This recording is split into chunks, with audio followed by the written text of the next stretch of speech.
오늘은 제가 설교를 한다기보다 제 마음속에 있는 이야기를 좀 하겠습니다. 그래서 오늘 제목은 좀 예전과 같지 아니한 같은 운명을 지닌 백성들이라는 제목으로 말씀드릴 텐데 이것은 성경 공부가 아니고 제가 느껴오던 제 마음속에 있던 한 가지 부담을 여러분과 나누는 시간이 되겠습니다. 누가복음 6장 12절과 13절을 보면 이런 말씀이 기록되어 있죠. 이때에 예수께서 기도하시러 산으로 가사 밤이 맞도록 하나님께 기도하시고 밝음에 그 제자들을 부르사 그 중에서 12를 택하여 사도라 칭하셨으니, 여기 보면 성경에 예수님께서 이 땅에서 사역을 하실 때 그때 유대 땅에 주님을 따르던 제자들이 참 많이 있었습니다. 한 번은 예수님께서 이제 보리떡 5개와 물고기 2마리로 그들에게 식사를 대접하실 때, 그 기적을 행하실 때 그때 모인 숫자가 5,000명이 넘었죠. 남자들만 따져서, 그러니 부인들과 아이들까지 따져서 얼마나 많았겠습니까? 참 많은 사람들이 주님을 따랐습니다. 그 핍박 가운데서 또 주님을 따르면 예수님은 물론이고 주님을 따르는 모든 사람들은 출교당하는 그런 때였는데 꽤 많은 분들이 주님을 따랐습니다. 메시아에 대한 간절한 소망을 가지고 따랐죠. 그런데 그들 중에 예수님께서 그 사람이 이제 많다고 해서 다 주님을 전적으로 따르는 사람들은 아니었겠습니다만, 그러나 주님을 열심히 따르는 제자들 중에서, 그들 중에서 12를 택해서 주님께서 사도로 세우셨다 그랬습니다. 여러분, 사도, 아포스토이란 말은 보낸다 그런 뜻입니다. 보냄을 받았다 그런 뜻이에요. 아주 간단한 뜻입니다.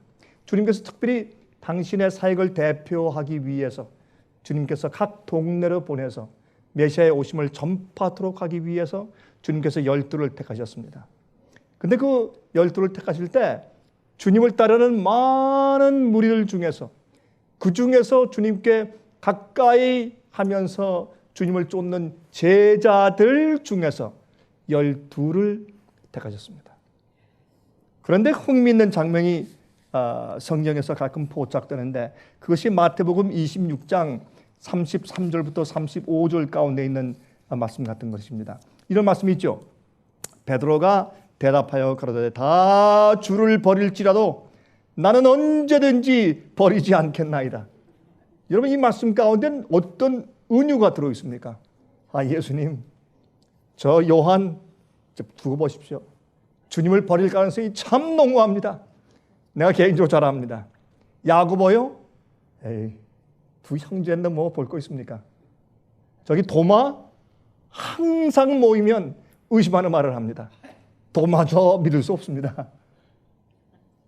이렇게 했단 말입니다. 바돌로메? 뭐 온건하긴 하지만은 특별한 무슨 뭐 장점이 있는 것도 아니고 단점이 있는 것도 아닙니다. 바돌로메 힘들 겁니다, 주님. 다시 말해서 모든 자들은 다 버리겠지만 나는 버리지 않겠습니다. 이 말 가운데는 베드로의 마음 가운데 있는 편견과 다른 주위에 있는 자기 11명의 동료들에 대한 불신임이 깔려 있는 것입니다. 이것은 상당히 중요한 관점이라고 생각을 합니다. 제가 이 말씀을 읽으면서 오늘날 이 시대를 지나가고 있는 우리에 대해서 한번 생각해 보게 되는 것입니다. 우리는 어떠할까? 우리는 어떤 관점으로 서로를 바라보고 살고 있을까? 한번 생각해 봄직한 이야기가 아니겠습니까? 그래서 오늘 설교하는 것보다 제 마음속에 있는 것을 좀 털어놓고 좀 얘기하고 싶어서 오늘 제가 이 말씀을 펴는 것입니다. 베드로가 다른 사람은 다 버릴지라도 나는 언제든지 버리지 않겠습니다. 이런 얘기가 나왔어요. 주님께서 우리를 뽑으실 때, 우리를 사도로 지칭하실 때, 그렇게 많은 유대인의 사람들 가운데서, 메시아를 기다리는 사람들 가운데서, 그 중에서도 많은 제자들이 있건만은 참 배우지 못하고 참 정말 달란트 없고 능력 없는 우리를 택하셨는데 12를 특별히 주님께서 보시고 신뢰하시고 택하셨습니다. 우리가 어떻게 주님을 버리겠습니까? 우리는 절대로 그럴 수 없는 사람들입니다. 이런 얘기가 나왔어야죠. 그러나 예수님께서 몇 번 당신께서 붙잡히시고 채찍에 맞으시고 십자가에 돌아가실 것을 예언하셨을 때, 그리고 너희들이 다 나를 버리고 흩어질 것이라고 주님께서 참 눈물 섞인 목소리를 말씀하셨을 때, 그때 베드로가 한 얘기가 바로 이런 얘기입니다. 그 중요한 찰나에, 그 시점에 이런 얘기가 나오는 것은 잘못된 것이죠. 그렇죠? 여러분, 성경에 보면 예수님께서 길을 가실 때 제자들은 종종 예수님과 떨어져서 걸었다 그랬습니다. 왜요? 자기들끼리 하는 이야기를 주님께서 혹시 들으실까 봐 난처하고 창피해서 주님 먼저 앞서가십시오. 우리 곧 따라가겠습니다. 왜요? 그들이 늘 다투었습니다. 늘 자기 의견이 낫다고 생각했습니다. 그리고 늘 무시했습니다. 늘 서로의 단점만을 보았습니다.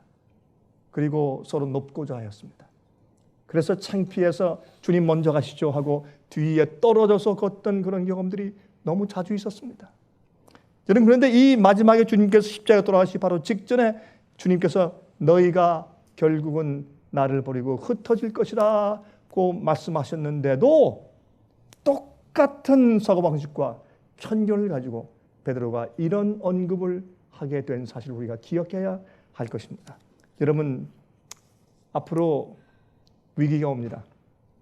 성경은 누가 여러분들이 믿든지 말든지 저는 성경의 예언을 믿습니다. 아멘. 성경 예언은 마지막 시대 마지막 큰 환란이 있다고 말씀하며 성도들이 그 환란을 통과한 이후에 구원받는다고 말씀하고 있습니다. 아멘. 사람들은 잘못된 성경을 가르침으로 마치 비밀 휴거가 먼저 있어서 성도들은 다 들어 올려가서 환란을 통과하지 않는다고 가르치지만 그것은 잘못된 가르침입니다. 하나님을 오해한 것입니다. 성경을 오해한 것입니다. 준비된 믿음 있는 주의 성도들이 마지막 환란을 통과하고 승천하게 될 것입니다. 그러므로 마지막에 환란을 통과하는 자들의 그 마음 가운데도 베드로 같은 심령이 있을 수가 있는 것입니다.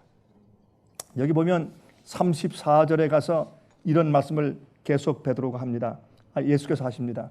예수께서 가라사대 내가 진실로 내게 이르노니 오늘 밤 닭 울기 전에 내가 3번 나를 부인하리라.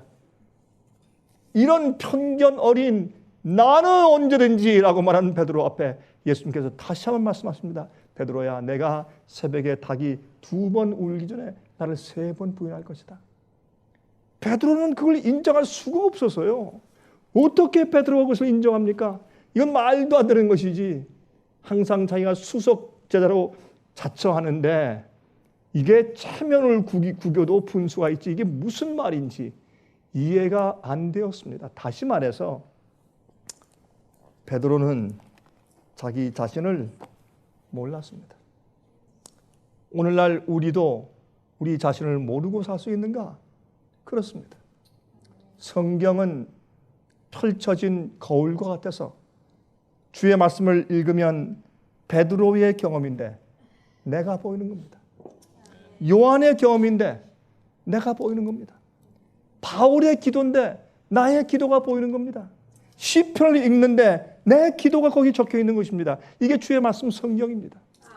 왜 그렇습니까? 모든 사람들의 마음은 다 천편일률적으로 같기 때문에 그렇습니다. 우리의 성격이 좀 다르고 우리의 경험들이 다르지만은 그러한 근본적으로 태어남이 우린 다 똑같은 인간들입니다. 그래서 우리는 다 주 앞에 부복하여 참 먼지를 우리 머리에 이렇게 얹고 주 앞에 항상 우리가 죄인인 것을 고백할 수밖에 없는 인간들입니다. 자, 그런데 여기 이렇게 말씀했어요. 베드로가 가로되 내가 주와 함께 죽을지언정. 여러분, 자기 죽음을 두고 맹세하면 그 이상 더 할 말이 없죠. 그렇죠? 내가 죽을지언정 주를 부인하지 않겠나이다 하고 모든 제자도 이와 같이 말하니라. 여러분, 무슨 뭐 베드로만 잘못됐어요? 다른 사람 다 똑같지. 여러분, 그 요한복음 맨 마지막 장에 가서 보면 베드로가 예수님께서 금을 던지라고 한 다음에 고기에 잡힌 다음에 그가 정말 물속에 뛰어들어서 예수님께 왔지 않습니까? 조반을 만들어 놓고 기다리시는 주님 앞에 가서 헤엄쳐서 나왔지만은 예수님께 가서 할 말이 없어요. 무슨 말을 하겠어요? 무슨 체면이 있다고? 그때 같이 있던 자들도 다 나와서 앉아 있는데 그때 누가 감히 저 베드로만 할 자가 누가 있었겠어요? 다 도망갔는데 그 스팟에서 그런 질문을 받고 시험을 받고 부인한 일을 3번 한 자는 베드로였지만 그러나 그런 죄가 없는 자가 어디 있었겠어요? 누가 감히 베드로에게 돌을 들어칠 수 있겠어요? 다 도망갔는데 그 똑같은 입장이 있었으면 바돌로메도 유다도 가룟 유다 말고 또 유다, 그렇죠?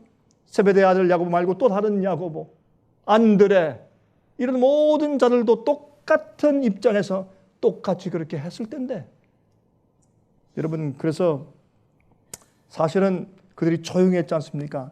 그런데 여기 보면 베드로가 내가 죽으면 죽었지 나는 주님을 부인하지 않겠습니다. 여기에 모든 제자도 이와 같이 말하니라. 장담한 거는 여기 보니까 베드로만 한 게 아니라 다른 도마, 예, 무슨 뭐 전부 다 했네 보니까. 예? 그래서 우리가 이런 모습을 보면서 이제 마지막 위기를 통과하기 전에 우리 모습을 볼 수 있어야 합니다.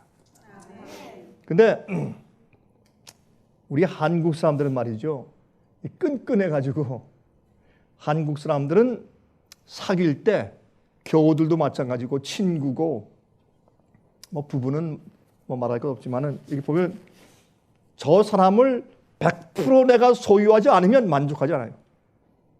너 내 친구지? 너 100% 마음을 나한테 주지 않으면 너의 비밀 모든 것을 나한테 밝히지 않으면 너 내 친구가 아니라. 이게 아주 독특한 한국 사람들의 정서입니다. 여러분 그러시죠? 그렇지 않으면 만족하지 않아요. 근데 제가 많은 여러 나라를 다니면서 제가 말씀을 전한 그런 특권을 얻었는데 제가 한 번은 제가 스웨덴 나라에 가서 집회를 하는데 거기는 이제 덴마크에서 오고 스웨덴 사람들이 물론 오죠.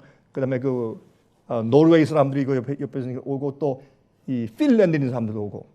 그러니까 스칸디나비아 반도에 있는 그 사람들이 모여서 집회를 하는데 이 특별히 덴마크하고 스웨덴 사람들 보면요, 키가 크고 장골이 거대하고 아주 정말 힘세게 생긴 사람들이에요. 이 수염도 흐리 기르고 다니고 남자다워요. 이 바이킹 족속들 아니에요, 바이킹 족속들. 그런데 얘기를 해보고 자기들끼리 하는 얘기 들어보고 또 상담해 올 때 답변을 하면서 보니까 그 사람들이랑 우리랑 똑같대. 키만 크고 장골이 크고 뭐 수염 나고 그래도 그 마음 씀씀이 똑같아요. 그래서 이 사람들도 째째한 면이 있구나 그렇더라고요. 그리고 내가 지금 기억하는데 한 형제는 키가 크고 아주 목소리를 굵고 하는데 얼마나 여자 같은지 말을 못해 수줍어가지고 이러고 말을 못해요. 그래서 어디 가나 사람은 다 똑같구나, 저런 것을 느꼈습니다. 이 세상에 어디 가나, 남미를 가나 아프리카를 가나 아시아를 가나 미국 사람들 보나 사람은 똑같은 것입니다. 그러므로 여기 있는 이런 모습들이 한국 사람들에게만 있는 것이 아니라 온 세상 사람들에게 다 있어요. 여러분, 저희 이 상해빛 이 방송 예배에 참석하시는 분들이시요. 제가 어떤 때 이렇게 들어보면 어떤 분들은 인도에 계시면서 우리와 함께 예배드리고, 어떤 분들은 베트남에서, 어떤 분들은 중국에서, 어떤 분들은 일본에서, 여러 한국의 도시들에서, 미국의 각 도시에서는 물론이고. 여러분, 제가 말씀드렸지만 얼마 전에는 제가 이제 일본에 다녀왔는데, 일본에 가보니까 통역할 자가 정말 필요할 때 통역자들이 생겼는데, 보니까 전혀 만나보지도 못하고 알지도 못한 사람들이 저희 인터넷 방송을 통해서 말씀을 연구하고 우리 한 동료들이 되어서 차원에서 나오는 것을 제가 발견했습니다. 참 놀랍지 않습니까? 여러분, 제가 화면 통해서 각 여러 곳에서 저희와 함께 예배드리시는 분들께 제가 말씀드립니다. 여러분들이 어느 나라에 있든지, 어떤 종족과 혹시 결혼을 했든지, 여러분이 큰 집회에서 있든지, 아니면 가정에서 조용히 홀로 예배를 드리든지, 아니면 적은 집회소에 참석하시든지, 여러분 기억하셔야 합니다. 우리 모두는 똑같은 인간적인 정서와 문제를 가지고 살고 있습니다. 그러나 주의 말씀 성경은 우리 속에 있는 것이 무엇인지를 밝혀주고 폭로해 주면서 주님의 치료를 우리 마음 가운데 가해 주시는 것입니다. 주님께서 그러한 자들을 어떻게 취급하셨는지, 어떤 일이 벌어졌는지를 우리가 공부하면서 우리 마음 가운데 하나님의 구원의 복음의 은혜를 우리가 느끼게 되는 것입니다. 그래서 이제 베드로를 보면서 이것이 바로 우리의 모습이다 하는 것을 다시 한번 느끼게 된단 말입니다. 우리는 한 가지 맹점이 있습니다. 그건 뭐냐면 과거에 많은 그리스도인들이 핍박받는 역사를 보았기 때문에, 보았다기보다 우리가 읽어서 알기 때문에, 특별히 팍스 씨가 쓴 기독교의 순교자들에 대한 역사, 그렇죠? 또 이번에 우리가 펴낸 책 가운데서 정말 진짜 그리스도교의 역사, 이런 책들을 읽어보면 정말 과거에 같은 형제자매들 중에서 배반하고 팔고, 잘 나가다가 또 삐뚤어져서 믿음을 버리고 나가고, 뭐 어떤 사람들은 형사를 불러오고, 뭐 고발하고 여러 가지 일들이 있어요. 그리고 특별히 우리가 잘 아는 것은 무엇입니까? 가룟 유다가 예수님을 배반하여 팔았습니다. 그런 장면을 우리가 잘 보고 듣고 알기 때문에 우리 마음 가운데 어떤 맹점이 있는가 제일 잘 들으세요. 여러분들이 어디 계시든지 여러분 그런 맹점을 우리가 가지고 있어요. 그것은 굉장히 중요한 것입니다. 이것을 우리 속에서 볼 수 있어야 합니다. 특별히 큰 교회가 아니라 적은 집회소에서 예배를 드리고 있으면 훨씬 더 우리가 가까워지죠. 그렇죠? 가깝고 서로를 잘 알고. 그래서 그런 말이 있잖아요. 우리 한국 사람들은 옆집에 수조가 몇 개 있는지까지 알아야 속이 시원하다고. 그래야 진정으로 이웃이 된다는 그런 얘기가 있는데, 이제 가룟 유다에 대해서 잘 아는지라 우리 마음 가운데 사람을 보고 만나면 그 속에 있는 무엇을 먼저 찾아보려고 했느냐? 그 사람 속에 있는 가룟 유다, 그 사람 속에 있는 하나님을 찬송할 제목, 긍정적인 면, 장점, 그것을 찾는 것보다 혹시 그 사람 속에 가룟 유다가 없을까? 우리의 배반자가 없을까? 우리 속에서 문제를 일으킬 자가 없을까? 하는 문제를 찾느라고 여념이 없습니다. 그거 사실입니다.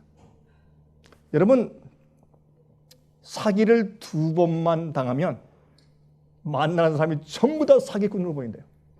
한국에서 그런 말이 있습니다. 근데 사기를 안 당해본 사람은 다 믿는데, 한 번 친구한테 당하고 또 한 번은 가족한테 당하면 그 다음부터 눈에 보이는 사람은 전부 사기꾼이에요. 사람으로 안 보인대요. 그 한국에서 그 사실이랍니다.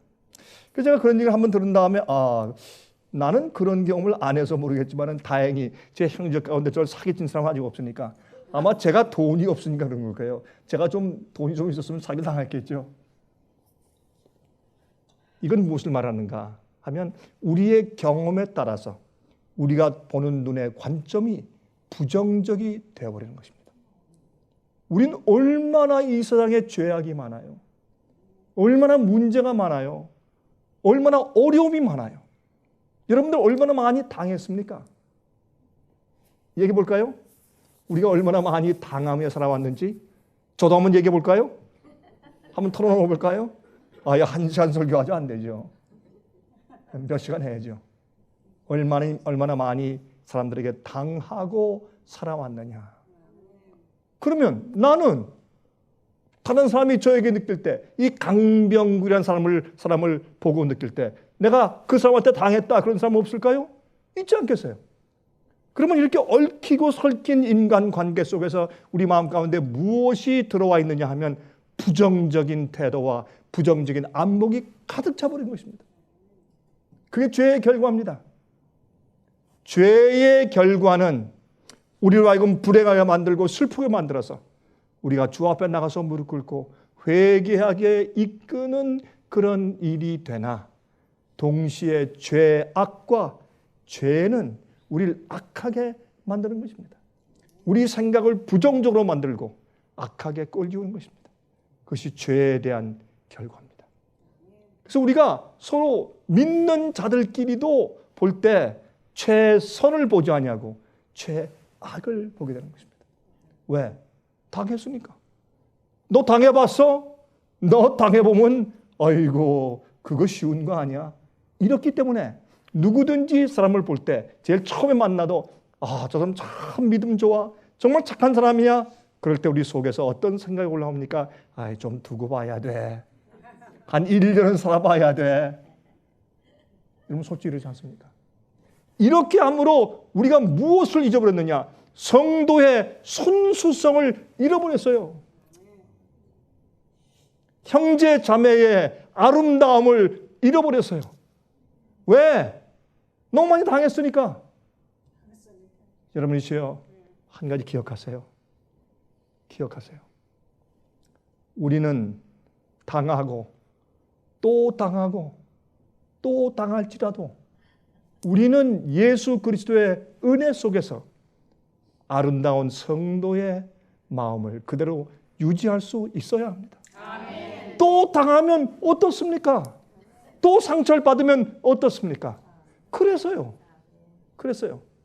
어차피 우리는 하늘에 가면 우리를 당하게 만들 자가 없지 않습니까? 거긴 죄가 없고 죄악이 없고 마귀가 없습니다. 타락한 천사가 없습니다. 거기는 우리를 이용할 자가 없습니다. 우리를 비난할 자가 없습니다. 우리 속에 있는 최선만 보고 감사할 자들만 있습니다. 거기에는 의인들만 있을 것이기 때문에 우리에게 영원한 기쁨과 평화가 있을 것입니다. 우리가 그곳에 가는데 왜 마치 우리가 이 세상에서 죄 많은 세상에서 영원히 박혀 살 것처럼 그런 태도로 살아야 합니까? 물론 우리가 지혜가 있어야 되겠죠. 조심해야 되겠죠. 그러나 우리 마음 태도, 우리가 서로 보는 태도는 예수의 마음이어야 합니다. 여러분 제가 이게 제 설교입니까? 아닙니다. 제 마음에서 하고 싶었던 이야기입니다. 제가 한국에서도 하고 싶었고 제가 중국에서도 하고 싶었고 제가 미국에서도 하고 싶었고 이곳에서도 하고 싶었고 늘 제가 하고 싶은 이야기들 중에 하나입니다. 여러분 이것은 쉽지 않습니다. 그러나 그렇게 할 수 있어야 합니다. 어떤 때는 우리가 그렇게 살 때 우리가 바보 취급받죠. 늘 당하는 자, 바보, 천치, 참 못났다, 꾀가 없다, 이런 취급을 받을지 몰라도 그러나 그런 취급을 받으신 분이 우리 구세주 예수님이 아니십니까? 우리 예수님은 항상 채찍에 맞으시고 상처를 받으시고 그렇게 주님께서 상처를 받으셨기 때문에 우리가 나음을 받았고 고침을 받지 않았습니까? 이게 예수님 메시아 아니십니까? 그러할진데 우리는 아무리 세상에서 어떠한 그런 경험들을, 악한 경험들이 있다고 할지라도, 여러분들이 친구들에게 많이 배신당하고 사기당하고 어려움을 당했을지라도, 친척들이 여러분을 배신하고 욕했을지라도, 그럼에도 불구하고 우리는 사람들의 최선을 보는 그런 안목을 가지고 살아야 합니다. 예수님께서 만약 우리를 보실 때 우리 속에 있는 최악의 경우와 약점과 단점을 보시고 우리를 취급하셨다면 우리에게 희망이 있었겠습니까? 우리는 희망이 없죠. 우리는 정말 희망이 없습니다. 그러나 감사한 것은 우리 주님께서 우리를 보실 때 항상 우리 속에 있는 최선을 보시는 겁니다. 하늘에 올라가 있는 우리를 보시는 겁니다. 회개한 이후에 형제를 정말 강하게 만드는 베드로 보신 겁니다. 베드로야, 내가 닭이 2번 울기 전에 나를 3번 부인할 것이나 심지어 나를 저주하며 부인할 것이나, 그러나 내가 너에게 말하는데 내가 돌이킨 후에, 그 영어로 after you are converted이에요. 내가 회개한 다음에는 형제들을 굳게 하라. 야, 그 얘기는 소망의 이야기예요. 그건 참 이 아름다운 이야기입니다. 하나님께서 내 속에 있는 최선만 보신다. 예수님께서는 베드로를 보실 때 어떻게 보셨느냐면 지금 부인하는 베드로를 보신 것이 아니라 십자가에 거꾸로 못 박히는 베드로를 보신 겁니다. 지금 그 칼날 같은 성격에 우리의 아들이라는 별명을 가지고 있는 요한을 보신 것이 아니라 밤모 섬에서 기도하며 계시를 받는 사도 요한을 보신 겁니다. 이것이 예수님의 안목입니다. 우리도 그런 안목을 닮아야 합니다. 이것은 우리의 성품 속에 깊이 박혀 있는 우리의 정신이 되어야 합니다. 이건 쉽지 않습니다. 압니다. 저도 쉽지 않습니다. 그러나 적어도 저는 그렇게 살아보려고 최선을 다합니다. 제가 연약하지만은 주님이시여 오늘도 제 마음속에 예수 그리스도의 안목을 주시옵소서. 전 그래서 사람들을 속단하거나 사람들을 부정적으로 보는 일을 안 하려고 최선을 다하고 있습니다. 그 이유가 주님께서 나를 보시는 시선을 내가 알기 때문에 그러한 것이에요. 아마 화면 통해서 지금 제 말씀을 듣는 분들도 제가 왜 이런 이야기를 하는지, 그 의미가 어디에 있는지 아실 겁니다. 여러분, 이것이 마지막 시대 형제 자매들의 진정한 사랑과 연합을 만드는 것입니다. 여러분, 다시 말해서 이 가룟 유다도 그 속에서 감동을 받을 수가 있어야 합니다. 여러분, 이렇게 말씀하시는 성경은 베드로전서 2장 9절에 말씀하기를 오직 너희는 택하신 족속이요. 이것이 베드로의 얘기예요. 예? 변화된 베드로, 억지로 하지 아니하고 정말 양무리를 잘 인도하는 목자가 되라고 얘기한 그 베드로가 이런 말씀을 해요. 오직 너희는 택하신 족속이요. 택하신 족속이요? 우리가요? 그렇습니다. 베드로는 무엇을 기억했습니까? 예수님을 따른 많은 사람들을 기억했습니다. 그 중에서 주님을 따르던 정말 제자들을 기억했습니다. 그 중에서 12를 세우신 그 장면을 그는 기억했을 것입니다. 그리고 그가 하루는 밤새도록 고기를 잡았는데 피레미 한 마리 잡지 못했습니다. 갈릴리 바다에서 잔뼈가 굵었던 그가 고기를 못 잡았어요. 밤새도록. 여러분, 이 갈릴리 바다는 맑기 때문에, 저도 가봤습니다만 참 맑아요. 거기에서 낮에 고기를 잡는 것은 어렵기 때문에 대부분 밤에 고기를 잡는 것입니다. 그것으로 잔뼈가 굵은 그가 밤새도록 고기를 잡았는데 한 마리 잡지 못했어요. 예수님께서 아침에 오셨는데 그가 그물을 씻고 있을 때 예수님께서 그 배 위에 올라서서 이제 청중들에게 설교하신 다음에 베드로에게 말했습니다. 베드로야, 이 그물을 가지고 나가서 다시 물에 던지라. 여러분, 그물을 이 한번 긁어 모아서 오면 말이죠. 거기에 쓰레기가 이끼들이 많이 이 잡풀들이 많이 끼잖아요. 그걸 다 씻어냈는데 또 가서 던지래. 그러나 베드로는 믿음으로 알겠습니다. 가서 던졌습니다. 너무 큰 고기들이 잔뜩 잡혔어요. 이 베드로가 놀랐습니다. 이젠 고기에 관심이 없습니다. 그는 뛰어나와서 예수님께 무릎 꿇고 주여 나를 떠나시옵소서. 난 죄인입니다. 그랬어요. 나는 죄인입니다. Depart from me. 나를 떠나시옵소서. 그러나 그는 주님의 발을 꼭 붙잡았습니다. 주님은 가시면 안 됩니다.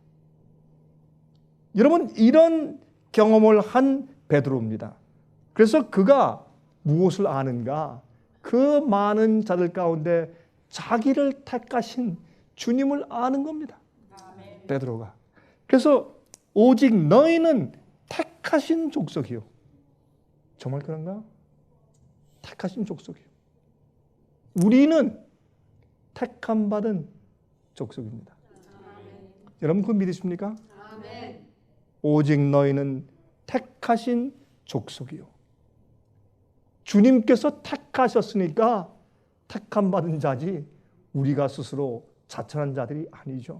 아멘. 주님이 택하신 자들. 야, 이것처럼 좋은 명칭이 세상에 어디 있어요? 아멘. 택하신 족속이요, 왕 같은 제사장들이요. 이 얘기는 꼭 무슨 뭐 제사장이 왕인가, 왕인 제사장 뭐 이렇게 이해할 수 있지만 그게 아니라 로열 프리스트예요. 여러분, 이게 무슨 말이냐면 인간 제사장들 가족들은 인간 제사장들의 친족이죠. 그러나 우리는 예수 그리스도의 친족이 되었기 때문에 로열 프리스트란 말이에요. 이건 왕족, 그 왕이신 예수 그리스도 그 프리스트 제사장의 가족이 되었단 말입니다. 예수님 제사장의 왕족이에요. 그 귀족입니다. 그러니까 로열 프리스트예요.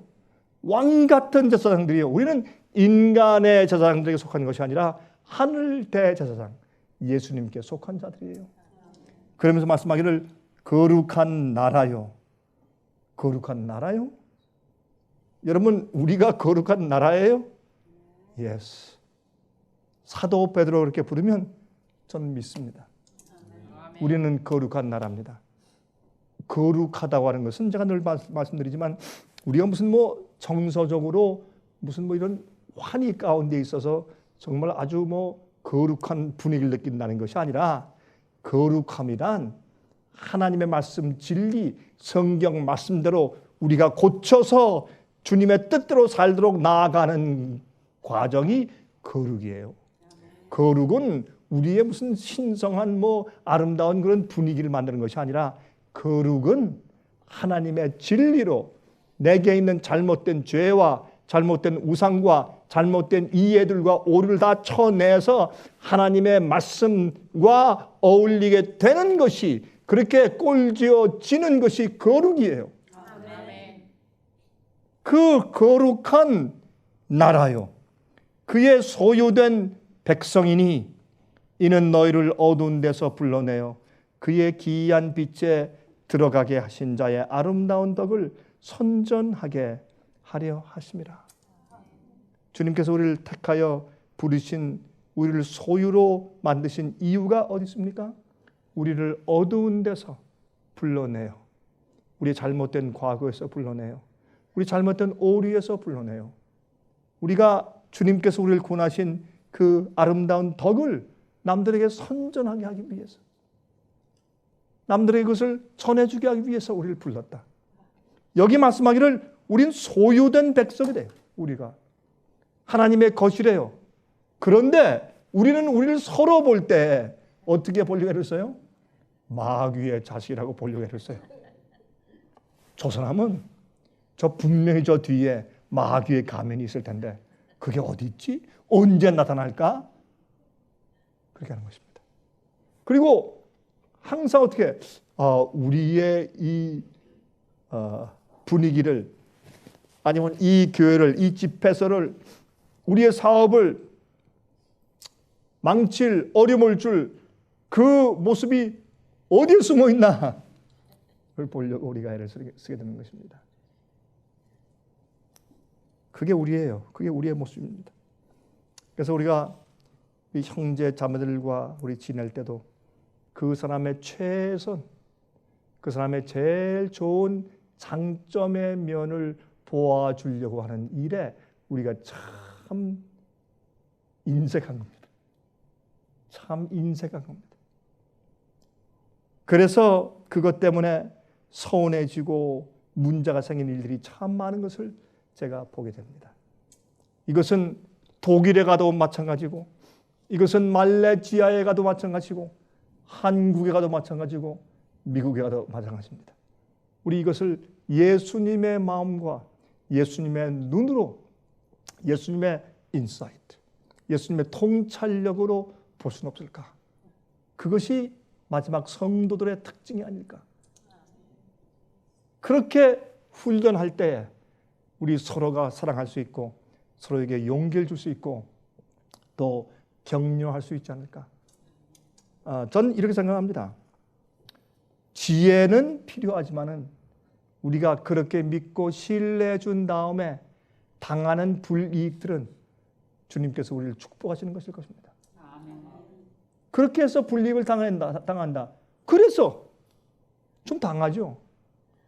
어차피 우리는 믿음을 가지고 진리대로 살다가 이 땅에서 항상 불이익을 받다가 죽어가는데 뭐 거기에 불이익을 한 2개나 3개 정도 조금 더 얻는다고 해서 우리가 뭐 어떻게 됩니까?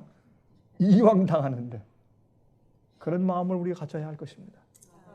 제가 아는 한 목사님은 이렇게 고백을 했습니다. 자기가 어릴 때 자기 형과 자기 둘이 있는데 한 번은 이제 이런 경험이 있대요. 미국에서 옛날에 1950년대, 60년대, 뭐 70년대 이럴 때는 그때의 죄라고 하는 것이 학교에서 죄는 낙서하고 뭐 비행 접시 접어가지고 날리고 말이죠. 예?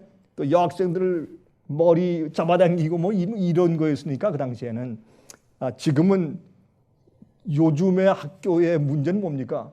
권총, 쇠사슬, 전기톱 죽이는 거 뭐 요새는 뭐 좀 어마어마해요. 옛날하고 좀 다르죠. 근데 그 당시에 이제 어떤 일이 있었냐면 이 남학생들이 여학생들한테 연애 편지 쓰는 거, 연애 편지 써가지고 여학생들 그 이제 노트나 책에 가서 이렇게 갈피 꼽아놓고 이제 그런 일을 많이 했는데 이 두 형제도 그런 일을 좀 했던 모양이에요. 근데 한 번은 이 동생이 말이죠. 지나가다가 서재에서 엄마와 아빠가 대화하는 그 대화를 들었답니다. 들었는데 이런 얘기를 하더래요. 그 형의 이름을 부르면서 얘는 참 이 한니는 큰일이에요 정말. 맨날 연애 편지만 쓰고 맨날 그 반에 있는 여학생들의 그 책갈피 갖다 꼽아놓고 참 어떻게 하면 좋죠 여보? 이런 대화를 했는데 그 다음에 하는 얘기가 이런 대화였습니다. 그런데 여보 참 감사한 것은 근래는 말이에요. 걔 근래는 애가 정말 됐어요. 연애 편지도 안 쓰고 갖다 갈피에 꼽아놓지도 않고 난 정말 근래 때문에 하나님께 감사합니다. 그런데 근래는 형보다 더했던 겁니다. 그런데 엄마 아빠는 그걸 몰랐어요. 모르고 근래를 신뢰하는 말을 하고 감사하는 말을 해준 겁니다. 그때 그 근래이 이렇게 고백했습니다. 나는 그때 내가 국민학교 졸업생 때인데 그때의 그 엄마 아빠의 그 나를 신뢰해 주는 말 한마디가 내 생애를 전적으로 변화시켰습니다. 엄마 아빠가 날 신뢰한다. 이것 때문에 나는 다시는 그런 짓을 안 했습니다. 그리고 나는 내 자신을 신뢰하는 그런 사람이 되었습니다. 우리가 사람들을 신뢰하고 인정해 주는 태도를 가지고 그런 말을 건넬 때 그 영혼을 살릴 수가 있는 겁니다. 아멘. 여러분 어떤 때 제가 사람들을 신뢰하거나 직원들을 신뢰하거나 아니면 주위에 있는 그 이웃들을 신뢰할 때 제가 어떤 때는 알면서도 그렇게 신뢰하려고 선택할 경우가 많습니다. 왜? 그것이 주님의 뜻이고 주님의 성품이기 때문에 그렇습니다. 근데 이것은 참 중요한 것 같아요. 그렇게 하면 관계가 회복되고 그렇게 하면 그 영혼이 살아요. 그러면 또 내가 살아요. 그래서 이런 것들이 참 우리의 마지막을 위한 준비에 있어서 굉장히 중요한 것을 차지합니다. 한 번은 제가 어느 캠프 미팅에서 말씀을 듣는데 흑인 목사님이 올라갔어요. 흑인 목사가 올라가서 설교하는데 그 설교 도중에 제가 이 한마디를 듣고 제 가슴이 뭉클했습니다. 이렇게 설교하는 거예요. 여기에 있는 우리 백인 목사들, 그래서 깜짝 놀랐어요. 아니, 또 무슨 얘기를 하려고 하는가. 백인 목사들, 만약에 이제 앞으로 환란이 온 다음에 감옥소에 들어갔는데 당신과 내가 그 같은 감방에 있다면 그때 당신이 내 얼굴을 검게 보겠소? 그런 거예요. 제가 그 얘기를 들을 때 제가 깜짝 놀랐어요. 야, 참 새로운 질문이다. 정말 그때 내가 그 사람의 얼굴이 검다고 보일까? 아니죠. 같은 믿음을 가지고 같이 감방 속에 들어가서 같이 형을 받고 있는데 그때 어떻게 검게 보이겠어요? 나와 같은 목적과 같은 뜻을 가지고 같은 진리 때문에 고난과 핍박받는 동료로 보이지, 흑인이고 백인은 상관이 없는 것이에요. 얼굴이 누런지 흰지 빨간지 검은지 상관이 없어요. 그 컬러가 상관 있는 것이 아니라 그 마음 가운데 있는 진리와 신앙이 내게 관계가 되는 것이에요. 여러 백인 목사들이시오. 당신과 내가 같은 감방에 들어가 있을 때 그때 당신들이 내 얼굴을 검게 볼 것이요. 와, 그 얘기는 제 마음 가운데 충격을 주었습니다. 그렇습니다. 우리는 함께 같은 운명을 진 백성들이에요. 우리가 같은 진리를 가지고 있을 때, 우리 같은 믿음을 가지고 있을지언정 우리는 같은 운명에 처할 것입니다. 같이 핍박을 당할 것이고 같이 총살대 앞에 설 수 있을지도 모르고 우리가 같이 고난을 당할 것이고 같이 도망칠지 모르고 같이 감방 속에 갇힐지 모르는 겁니다.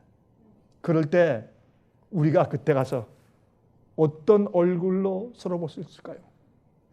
우리는 그 형제 잘 만났을 때 얼마나 기쁠지, 나와 함께 믿음을 가지고 나와 함께 진리를 공유한 같은 운명을 진 내 형제 자매구나. 그때 기쁨이 얼마나 크겠어요. 그러므로 우리는 사람들을 볼 때 그런 방식으로 볼 수 있어야 합니다. 예수님께서 그렇게 보셨습니다. 베드로야, 내가 앞으로 3번 나를 부인하겠으나 내가 돌이킨 다음에 오히려 형제들을 굳게 하라. 굳게 하라. 일생 동안 그는 주의 종이 되었어요. 훌륭한 사도가 되었어요. 나중에 죽게 되었을 때 그는 부탁했습니다. 제발 나를 십자가에 거꾸로 못 박혀 죽게 해주세요. 내가 감히 어떻게 나의 주님처럼 똑같이 감히 내가 똑바로 십자가에 못 박히겠습니까? 그래서 그는 진심으로 거꾸로 십자가에 못 박혔습니다. 내가 돌이킨 다음에 형제들을 굳게 하라. 예스. 그는 형제들을 굳게 하는 자가 되었습니다. 우리도 그렇게 할 수가 있어요. 끝으로 요한복음 17장 22절 보면 이런 말씀이 기록됐어요. 내게 주신 영광을 내가 저희에게 주었사오니 이는 우리가 하나가 된 것 같이, 누가 하나님 아버지와 예수께서 하나가 된 것 같이 저희도 하나가 되게 하려 함이니이다. 내게 아버지, 내게 주신 영광을 내가 저희에게도 주었습니다. 제가 지난번에 얼마 전에 제가 말씀을 드렸지만은 하나님의 영광이 무엇입니까? 진리입니다. 하나님의 영광이 무엇입니까? 예수의 성품입니다. 하나님의 영광이 무엇입니까? 하나님의 영광은 주의 말씀입니다. 얼마나 하나님께 대한 오해의 먹구름이 세상에 가득 차 있는지, 이 어두운 세상 가운데서 우리는 무엇을 해야 합니까? 2가지를 해야 합니다. 하나님께 대한 어두움, 하나님께 대한 오해를 그 하나님의 억울하심을 풀어드려야 합니다. 원죄수를 믿으면 하나님을 오해한 것입니다. 영원 지옥수를 믿으면 하나님을 오해한 것입니다. 영원 불멸수를 믿는 것은 하나님을 오해한 것입니다. 예정서를 믿는 것은 하나님을 오해한 것입니다. 예? 한 번 구원받으면 영원히 구원받았다를 그렇게 믿어버리면 복음을 오해한 것은 하나님을 오해한 것입니다. 그런 잘못된 성경의 그런 가르침을 베이식으로 깔고 그 위에 십자가의 복음을 아무리 얘기해도 그건 어두운 복음이에요. 반쪽짜리 복음입니다. 그러므로 성경적이고 올바른 복음, 성경적이고 올바른 가르침, 그 밝은 빛을 받아야 합니다. 일어나라, 내 빛이 내게 임했는데 여호와의 영광이 내 위에 임하였습니다. 이사야 60장 1절. 그렇죠? 그것은 이 세상을 밝게 하는 이야기들입니다. 주님께서 당신의 택하신 백성들을 통해서 그 일을 하시는 겁니다. 여기에 아버지 내게 주신 영광을, 하나님 아버지를 내가 똑바로 이들에게 가르쳐 주었습니다. 성경 진리를 똑바로, 성경 예언을 똑바로 설명해 주었습니다. 아버지께서 내게 주신 영광을 내가 저들에게도 주었사오니 이는, 그 이유는 하나님 아버지와 내가 하나 아닙니까? 어떻게? 하나님 아버지 마음을 내가 가지고 있고 하나님의 진리를 내가 가지고 있고 주님의 뜻을 내가 알고 주님 아버지와 난 하나가 아닙니까? 마찬가지로 저들도 하나가 되게 해 주십시오. 진리는 우리를 변화시켜 하나가 되게 만들어야 합니다. 진리는 우리를 변화시켜서 하나로 사랑하게, 연합하게 만들 수 있어야 합니다. 그래서 궁극적으로 이렇게 말씀하셨죠. 너희는 서로 사랑하라. 그리하면 세상이 너희가 나와 함께 된 것을 알리라. 세상이 너희가 사랑으로 하나가 되면 너희가 내 제자인 것을 세상이 알 것이라 라고 말씀하신 이유가 거기에 있습니다. 이것은 우리가 예수님의 성품을 배우는 것입니다. 그분의 통찰력을 배우는 것입니다. 우리가 서로 대할 때 예수님의 눈으로 서로 볼 수 있어야 합니다. 이것은 중요한 이야기 같습니다. 마지막 환난이 오기 전에 주의 백성들이 이러한 얘기를 듣습니다. 오직 너희는 택하신 족속이요, 주님께서 택하신 한 백성들이에요. 하나님은 이 세상에 한 백성을 인도하십니다. 두 가지, 세 가지 백성들이 아니에요. chosen people, A chosen people이에요. 한 택하신 백성들을 인도하세요. 그들이 어떤 종족이고 어느 지역에 살지라도 같은 믿음과 같은 성경 진리 안에 있으면 한 백성이에요. 그리고 왕 같은 제사장들이요, 예수님께 속해서 주님께서 중보하시고 제사장 노릇하시는 그 일을 이 땅에서 우리도 하는 것입니다. 다른 사람들을 위해서 우리도 제사장들입니다. 그리고 거룩한 나라요, 주님의 뜻대로 따라가기 때문에 말씀대로 거룩하게 된 사람들이요, 그의 소유된 백성이니 우린 주님의 것이요, 우린 주님의 것이요. 베드로가 야고보를 봤을 때 한심했겠지만 그러나 야고보도 예수님의 제자였고 베드로도 예수님의 제자였습니다. 도마도 예수의 제자였습니다. 도마가 예수께서 부활하신 것을 처음에 믿지 않았습니다. 왜 안 믿었어요? 섭섭해서.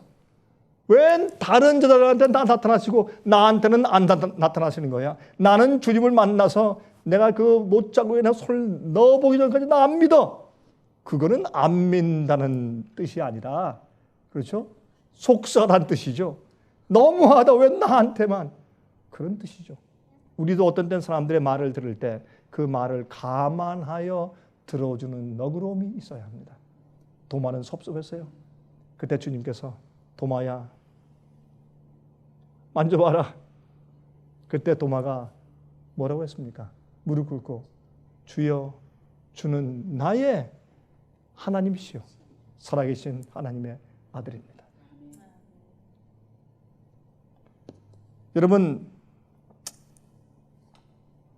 이는 너희를 어두운 데서 불러내어 그의 기이한 빛에 들어가게 하신 자의 아름다운 덕을 선전하게 하려 하심이라. 이게 전도입니다. 나를 구원하신 복음을 전하는 것입니다. 남의 아닙니다. 남의 간증들 도움이 돼요. 그러나 나를 구원하신 주님의 은혜를 선전하는 것이 그게 가장 파워풀한 전도입니다. 여러분이시여, 우린 같은 운명을 지닌 백성들입니다.